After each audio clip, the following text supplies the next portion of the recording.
সাগরবেষ্টিত সন্দ্বীপে ৫৬ kilometre জুড়ে প্রতিরক্ষা বাঁধ নির্মাণ করছে পানি উন্নয়ন বোর্ড। এতে ভাঙন রোধের পাশাপাশি ১৮,০০০ হেক্টর অনাবাদি জমি পরিণত হয়েছে আবাদি জমিতে। বাড়ছে ফসল উৎপাদন এবং নাগরিক সুবিধা। বাঁধকে ঘিরে নতুন স্বপ্ন দেখছেন দ্বীপবাসী। তৌহিদুল ইসলামের রিপোর্ট, জানাচ্ছেন সুলতানা মরিয়ম। ঐতিহ্যবাহী সন্দ্বীপ দ্বীপটি মূল ভূখণ্ড থেকে বিচ্ছিন্ন।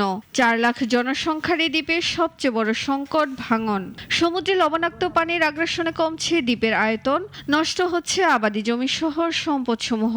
জোয়ার জলোচ্ছ্বাস ও ঘূর্ণিঝড়ে বিপর্যস্ত জনজীবন।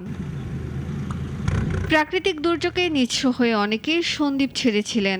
এ পরিস্থিতি মোকাবেলায় টেকসই উন্নয়নের লক্ষ্যে বাঁধ সংস্কার ও নির্মাণে উদ্যোগ নেয় সরকার। এ প্রকল্পে দুর্ভোগ কমবে, তাই জোয়ারের ভয় ভুলে নতুন স্বপ্ন দেখছেন দ্বীপবাসী। বান ছিল না, যাই সময় আমরা বহুত কষ্ট করছি। জোয়ার আনির লগে বানবীর হরে কেন সুখ করি। জোয়ার আসলেই ধরেন সব আতঙ্কতে থাকতাম। আমরা গরু বস পালতে পারতাম না, এই যে ধান করলে চলে যাইতো, কিন্তু ৮-১০ বার লাগানোর পরও হইতো না। ঘর বাড়ি ফানি উঠে যেটুকু, এখন তো ওইখানে বস্তা দেওয়া অনেকটা ভালো হয়েছে। প্রকল্পটি বাস্তবায়নে জলোচ্ছ্বাস থেকে সুরক্ষা মিলবে, পাশাপাশি অনাবাদি জমি আবাদি হবে বলে জানান এই প্রকৌশলী।